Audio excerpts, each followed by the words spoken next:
அடுத்ததாக கருத்துரை வழங்க இருக்கும் அறிஞர் பெருமக்களை அன்போடு அழைக்கும் நேரம் இது. முதலாவதாக செந்தலை கௌதமன் ஐயா அவர்களை அழைக்கின்றேன். அவரை பற்றி ஒரு சிறு குறிப்பு. இவர் பொறியியல் படிக்க வந்தவர். தென்மொழி இதழ் அறிமுகத்தார். புலவர் படிப்பை மேற்கொண்டவர். திருவையாறு அரசர் கல்லூரியில் புலவர் படிப்பில் 1975 முதல் மாணவராக தேர்ச்சி பெற்ற திறனாளர். பெரியாரால் தமிழ் பணிக்கு முன்வந்தவர். தமிழ்நாட்டு அரசின் பாவேந்தர் விருது பெற்றவர். அண்ணாவின் அறிவுக்கொடை என்ற தலைப்பில் 123 தொகுதிகள் நூல்களை வெளிவருவதற்கும், அண்ணல் அம்பேத்கர் அவர்களின் 100 நூல்கள் பதிப்பு வெளிவருவதற்கும் உடனிருந்து உழைத்த பெருமகனார். தமிழ் இணைய கல்விக் கழகத்தின் நெறியாளராக விளங்குகின்றவர். 38 ஆண்டுகள் சூலூர் பாவேந்தர் பேரவை நிறுவனராக இருந்து செயலாற்றி வருபவர். இத்தகைய சிறப்புமிக்க செந்தலை கௌதமன் ஐயா அவர்களை வரவேற்று பாவலர் பெருஞ்சித்திரனார் ஐயா குறித்த செய்திகளை விளக்குமாறு அன்போடு கேட்டுக்கொள்கிறேன். உலகம் முழுதும் இருந்து இந்த நிகழ்ச்சியில் பங்கேற்றுக் கொண்டும் பார்த்து கொண்டும் இருக்கின்ற அன்பு தமிழ் நெஞ்சங்கள் அனைவருக்கும் வணக்கம். வரவேற்புரையாற்றிய ஐயா பெருஞ்சித்திரனாரினுடைய அன்பு செல்வி சித்திரை செந்தாழை அவர்களே, என்னை பற்றிய அறிமுக உரை வழங்கிய கார்த்தி அவர்களே, இந்த நிகழ்ச்சியை ஒருங்கிணைப்பதில் மிகுந்த முயற்சி எடுத்துக்கொண்ட என் தென்மொழியை காக்க வேற்றுடலம் மாற்றி வருவேன் என்று பாவலரேறு சொன்னதை நிறைவேற்றி கொண்டு அவருடைய உருவமாய் திகழ்கின்ற மா பூங்குன்றன் அவர்களே, அவருடைய மைந்தர் பொழிலன் அவர்களே, அன்பு தமிழ் நெஞ்சங்களே, தமிழ் வாழ்த்து பாடிய மலேசியா இசையரசி அறிவம்மை அவர்களே, அனைவருக்கும் வணக்கம். இன்ப தமிழ் மொழிக்கு என் உயிர் மூச்சும், இனிய தமிழ்நாட்டை பற்றி என் பேச்சும், அன்பின் பிணைப்பினுக்கு என்றன் கை வீச்சும், அடங்காமல் என்றும் தரையில் நின்று ஓச்சும். இதுதான் பாவலரேறு பெருஞ்சித்திரனார் தம்மை பற்றி கூறிக்கொண்டது.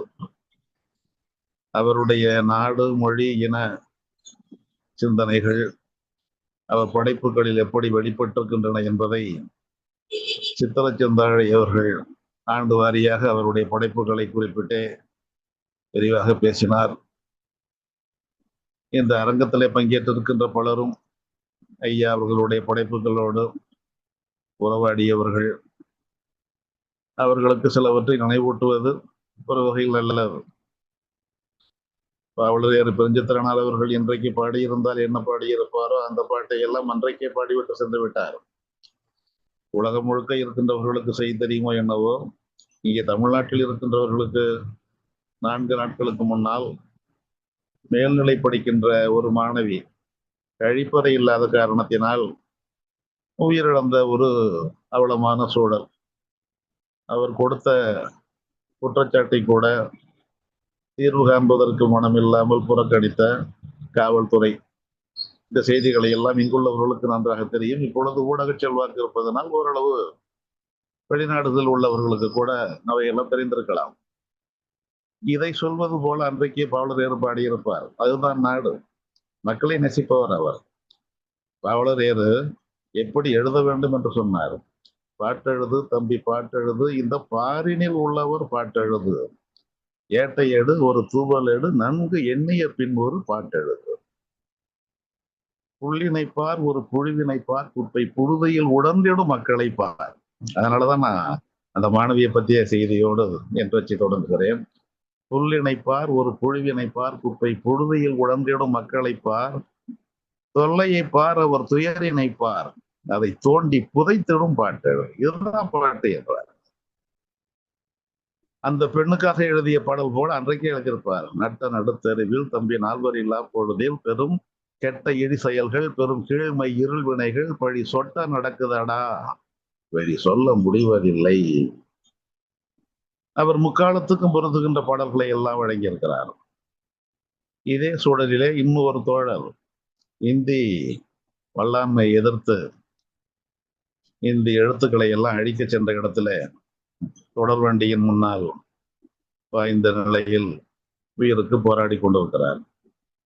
சிவா திலீபன் என்பது அவருடைய பெயர். அவர் உயிர் பிழைத்து வர வேண்டும் என்பது நம்முடைய விருப்பம். வந்து விடுவார் என்பது நம்பிக்கை. அவர் எழுப்பிய உணர்ச்சி இன்றைக்கு எல்லா ஊர்களிலும் இந்திய எழுத்துக்களை அழிப்பதிலே ஒரு முயற்சியோடு நடந்து கொண்டிருக்கிறது. இது 38 தொடங்கிய போராட்டம்.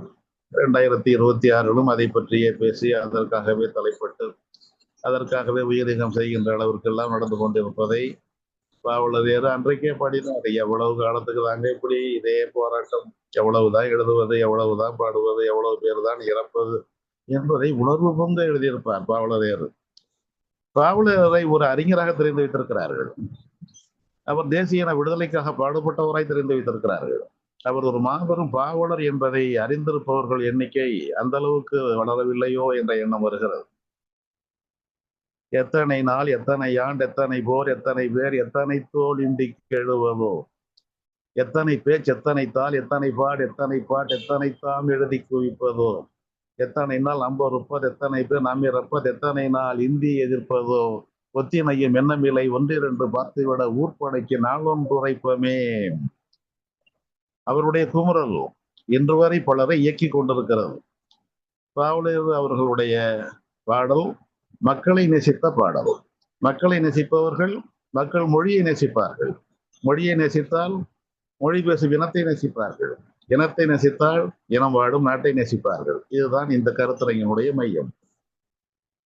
இதைத்தான் இன்றைக்கு நாம் எல்லோருமே சேர்ந்து சிந்திக்க இருக்கிறோம். இந்த அளவில் என்னுடைய அறிமுக உரையை நான் நிறைவு செய்ய விரும்புகின்றேன். வேறு ஏதேனும் நீங்கள் கேட்க விரும்பினால் நான் சொல்வேன். அடுத்து வாய்ப்பு இருந்தால் நான் விரிவாக பேசுவேன். நன்றி. ஐயா, மிக்க அருமையான ஒரு உரையாற்றினீங்க. ஐயா, அவர் பாவலராக இருந்ததனால் ஒவ்வொரு பொறுமைக்கும் தகுந்தது போல் அவர் அந்த சந்த வகையை, இசை வகையை மாற்றிக்கொண்டார், மாற்றி செயல்படுத்தினார் என்ற ஒரு செய்தியும் சொன்னீர்கள். எனவே அதை பற்றி ஒரு 2 வரி சொன்னால் நலம். சித்திரச்சந்தாடி அவர்களே ரொம்ப நுணுக்கமா சொன்னார். அவர்களுடைய எனக்கு வியப்பா இருந்தது. ஏன்னா அவங்க இவ்வளவு ஆழமாக படித்திருப்பார்கள் என்பது வியப்பாகத்தான் இருந்தது. அபிசு துரைசாமி அவர்கள் வகுப்பறையில சொல்லிவிட்டார், சங்க இலக்கியத்துக்கு நிகரான பாடல்களை எழுத உள்ளவர்கள் இப்பொழுது யாரும் இல்லை என்று சொன்னதை அவர்களும் மாணவர்களாக இருந்த, அப்பொழுது மாணவர்களாக இருந்த காளிமுத்து, நா காமராசன், ரஹ்மான் முதலியோர் நம்முடைய பாவலர் இடத்துல சொல்ல, அப்பொழுதுதான் பாவலர் அவர்கள் நான் இருக்கின்ற பொழுது இப்படி சொன்னாரா அபிசு துரைசாமி என்று அதை ஒரு வெல்வெளியாக எடுத்துக்கொண்டு, அரைகோவலாக எடுத்துக்கொண்டு எழுதியதுதான் நூறாசிரியம். 100 பாடல்.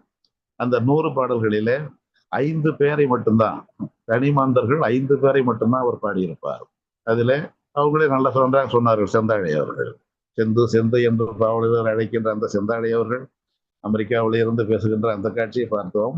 5 பேரை பற்றி, ஒன்று பாவேந்தர், இன்னொன்று பாவாணர், இன்னொன்று திருவிக, இன்னொன்று தந்தை பெரியார், இன்னொன்று அறிஞர் அண்ணா. இந்த 5 பேரை பற்றி ஒவ்வொரு பாடல்களுமே இப்போ நூறாசிரியை பற்றி எல்லாம் நாம் நினைவுபடுத்த வேண்டும். அதுவும் எங்களைப் போல தமிழ் படித்தவர்கள் தான் அதுல கொஞ்சம் ஆழமாக போட்டு சொல்ல முடியும். இறைக்குருவனார் நன்றாக அதை ஓரளவு சொல்லிக் கொண்டிருந்தார். பாவலரேறு அவர்களை பற்றி விரிவாக பேசுவதற்கு ஆட்கள் கிடைத்தார்கள். புலவர்த்தா சரவண தமிழன் போன்றவர்கள் எல்லாம் இந்த 20ஆம் நூற்றாண்டுக்கும் இனி வரும் 21ஆம் நூற்றாண்டுக்கும் மாபெரும் பாவலர் என்று சொல்லுகிற பொழுது அரங்கமே வியந்து நின்றார்கள். இப்பொழுது கூட பேசுவதற்கு இருக்கிறார்கள், எழுத வேண்டும். பாவலரேறு அவர்களுடைய பாட்டு திறன் வெளிப்படுத்தப்பட வேண்டும். அதைத்தான் நம்முடைய ஐயா பூங்குன்றன் அவர்கள் சொன்னார்கள். புது புது யாப்புக்களில் எழுதியவர் பாவலரேறு. சிந்தியல் வெண்பாவாலான ஒரு நூல் கூட கிடையாது, இன்று வரை கிடையாது. பாவலரேறு அவர்கள் தான் என் சுவை என்பது கேட்டாலோ கேடில்லை, விட்டவனை மற்றென்ன மாட்டாலோ கேடில்லை, மற்றும் மனம் பற்றி என்னை கேட்டாலோ இல்லை, அது கேடு. அம்மா சொல்றாங்க மகளை பற்றி. இப்படி 8 சுவைக்கும் 3 அடிகளில் ஆனதுதான் சிந்தியல் வெண்பா. அந்த சிந்தியல் வெண்பாவாலான என் சுவை என்பது இவருடைய படைப்பு. இப்ப சொன்ன பாருங்க, எத்தனை நாள், எத்தனை யார், எத்தனை போர், எத்தனை பேர் இந்திய எதிர்ப்புக்காக. இது யாருமே எழுதாத ஒரு யாப்பு, பாவலர் மட்டுமே தொட்ட யாப்பு. பாவாணரை புறக்கணித்து விட்டு தேப்பமிக்கும் சட்டர்சிக்கும் இந்த பல்கலைக்கழகங்கள் உயர்வுபடுத்துகின்றனவே என்று மனம் துடித்தது. பாவலரேருக்கு மனம் மட்டுமா துடித்தது? அவருடைய பாட்டே துடிக்கும். சாட்டர்சி போன்றவர்க்கும் தேப்பொருமை போன்றவர்க்கும் சட்டை அடி போல் தந்தை உடன் முன் நின்று தட்டி அடிக்கின்ற தரம் பெற்றவர்கள் ஈங்கிலரா தன்மானம் உள்ளவர்கள் அற்றா போனார். அட்டியிலே இருக்கின்றார் ஆனாலும் வாய்ப்புலராய் ஆழ்வோர்கள் துணைகளராய் முடங்கி போனார். கெட்டதொரு வாய்ப்பிருகா நமினாமே என்றென்றும் கெடுத்து வைத்த கதையில்தான் கேட்டுக்கொள்வீர். இயல்பா முடியும். இதோ சொல்றது சொல்லிட்டேன், கேட்டுக்கொள்வீர். இப்படி ஒவ்வொரு சூழலுக்கும் ஏற்றது போல அவர் பாடிய பாடல்கள் புதுமை. 65 மொழிப்போரை வழி நடத்தியவை பெருஞ்சித்திரனாருடைய பாடல்கள். அது என்ன சரியாக இணைத்து சொல்லப்படவில்லை. அண்ணாமலை பல்கலைக்கழகத்திற்கு அறிக்கையோடு சென்றவர் பாவலர் வேறு. 65 மொழிப்போரை மாணவர்களே இணைந்து எழுச்சியோடு நடத்துவதற்கு தூண்டுகோலாய் இருந்தவை தென்மொழியும் பாவலரனுடைய எழுத்தும் தான். இந்த வெண்பாயாப்பை அவர் எப்படியெல்லாம் கையாண்டார் என்பது இப்ப எல்லாரும் பேசுவார்கள். ஒற்றை தமிழ் மகன் உள்ளவரை உள்ளத்தை அற்றை தமிழ் தாய் இங்கு ஆட்சி புரியும் வரை எற்றைக்கு மண்ணிடத்தும் எந்த நிலையினும் மற்ற இழப்பார்க்கே மண்டிகிடார் மண்டியிட்டால் பெற்றவர் மேலையும் பிறப்பின் மேலையும் என சற்றும் தயக்கும் என்று சாற்று என்பது ஒரே எதுகையில் எல்லாம் முழுமையும் இருளியே முடியும். எல்லாமே ஒரே எதுகையில முடியும். அதுபோல ஒரு நீண்ட பாட்டு எழுதியிருப்பார். தும்பை போர் என்ற பேர் இந்திய எதிர்ப்புக்காக. அந்த அன்றைய மாணவர்களை கேட்டீங்கன்னா இன்றைக்கு மாநில கல்லூரியின் ஆங்கில பேராசிரியராக பணியாற்றி ஓய்வு பெற்ற திருமாவளவன் தென்மொழி இதழுக்கு இப்பொழுதும் மாதம் நன்கொடை கொடுத்து கொண்டிருக்கிறார். அவரெல்லாம் கேட்டீங்கன்னா அப்படியே உணர்வுங்க சொல்வார். 65 எழுதிய பாட்டு ஐயா அவர்கள் எழுதிய பாட்டு. ஏறெடுத்த தோளும் இளமை கனல் மூல வீரெடுத்த நெஞ்சும் விளைவெடுத்தன துடிப்பும் பொங்கு கடல் போல புடைத்தெழும் முற்றுமையும் கங்குகரையற்ற கனவு நினைவுகளும் வாய்த்ததொரு பருவம் கல்வி வளர்பருவம் காய்த்து கணிகின்ற கற்பனைகள் வாழ்பருவம் சீறி வரும் பாம்பை சிதைக்கின்ற வல்பருவம் ஏறி வரும் வெள்ளத்தில் எம்பிப்பாய் நல்பருவம் காற்றை குடித்து கடும்பசியை உள்ளடக்கி கூற்றை எதிர்க்கும் குலையாத வான்பருவம் குத்திட்ட வேலை குடைந்தறிந்து முன்புன்னோடு ஒத்திட்டு பார்க்கும் உறஞ்சான்ற வான்பருவம் அப்பருவம் தண்ணில் அடி எடுத்து வைத்திருக்கும் அப்பரிய மாணவரே. உட்கார்ந்திருப்பார்களா யாராவது? மாணவர்களை நோக்கி அவர் சொல்லுகிற அப்படியே அடுத்தடுத்து போகும்.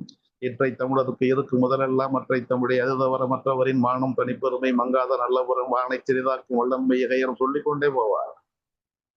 அமர்ந்தவர் எழுவார் எழுபவர் நடப்பவர் அதற்கான செயல்களிடையே ஈடுபடுவார். அப்படி எழ வைத்த பாடல்கள் பாவலர்களுடைய பாடல்கள் புது புது வகையான யாப்பு வகையில் எழுதப்பட்ட பாடல்கள். உடல் நரம்பில் தமிழ் குருதி ஓடாதார் ஒதுங்கிடுக ஒரு நாளில் மூவேளைக்கே உடல் நிரப்பும் தொழிலொன்றே பெரிதன்மும் கோழையர்கள் வழிவிடுக மடியர் செல்க விடல் அறிதா அடிமை நலம் விரும்பிடுவோர் வெறுண்டொதுங்கி கொள்க தமிழ் வானம் காக்கும் அடல் மறவர் வெண்கழித்து கூட்டமான அடைந்தெழுந்தார் அவர் அடைக்கு தடை செய்யாமே வழிவிடு வழிவிடு வழிவிடு என்பது போல அந்த பாட்டே வரும். மதுரையிலே நடந்த விடுதலை மாநாட்டுக்கு தந்தை பெரியார் வந்து விட்டார். ஆனால் பெரியார் வந்தாலும் கூட அவரே விரும்பினார். நாம் தடையை மீறி மாநாட்டை நடத்துவோம் என்றால் ஐயா அவர்கள் இல்லை நாங்கள் நடத்துவதில்லை என்று சொல்லிவிட்டோம் என்பார். அதற்கு முன்னால் நடந்த ஊர்வலத்தை பற்றி அந்த இன்னொரு கம்பெனி சொல்லணும், கம்பெனி விஜயவராக கூட அவர் ஒரு காப்பியம் படைத்திருந்தால் இருக்கலாம். நானே கேட்டேன் ஐயா அவர்களிடத்துல கேட்டேன், 73 கேட்டேன், ஐயா நீங்க ஒரு காப்பியம் படைக்கணும், பெருங்காப்பியம் படைக்கணும், ஐஏஎல் சிறுபாவியம் காவியத்தெல்லாம் காவியங்களுடைய தொகுப்பு, நீங்கள் ஒரு பெரும்பாவியம் எழுத வேண்டும், அந்த அளவுக்கு உங்கள்கிட்ட அந்த ஆற்றல் இருக்கு, வெளிப்படணும்னு கேட்டேன். தம்பி இன்னொரு கம்பெனி எதற்கு, இன்னொரு கம்பராமாயணம் எதற்கு என்று ஒரு வரியில அதை மறுத்து விட்டார் ஐயா. ஆனால் அந்த ஏக்கம் உண்டு, அப்படி ஒரு ஆற்றல் அவருக்கு. சென்று கொண்டிருந்தது விடுதலை மாப்படை செவ்வரி பட்டத்துடன் நெடுங்கூர் விழிகளில் அந்த பாடலை படிக்கிற பொழுதே ஒரு அணிவகுப்பு நடப்பதை மனதுக்குள்ளே ஏற்படுத்தி விடுவார். அப்படிப்பட்ட ஆற்றலுடைய பாவலர் அவர்கள் ஏற்படுத்திய வளர்ச்சியைதான் என்னை பற்றி அறிமுகத்திலே விட சொன்னார்கள். பொறியியல் படிக்க விரும்பிய கௌதமனை புலவர் படிக்க தூண்டியது. அந்த ஆர்வத்தோடும் ஊக்கத்தோடும் படித்ததுனாலே ஓரளவுக்கு நாங்கள் நல்ல நிலையிலே வெற்றி பெறுவதற்கான வாய்ப்பு கிடைத்தது. அந்த வாய்ப்பு கிடைத்ததனாலே தான் எளிதாக ஆசிரியர் பணிக்கு செல்ல முடிந்தது. எத்தனையோ பேருடைய வாழ்க்கைக்கு பின்னால் இருப்பது பாவலர் அவர்களுடைய எழுத்து, தென்மொழி இதழ்கள். அதை மறவோம், அதை நினைவுபடுத்துவோம். இனி இவற்றையெல்லாம் நான் நூலாக எழுத வேண்டும் என்று எண்ணி இருக்கிறேன், எழுதுவேன்.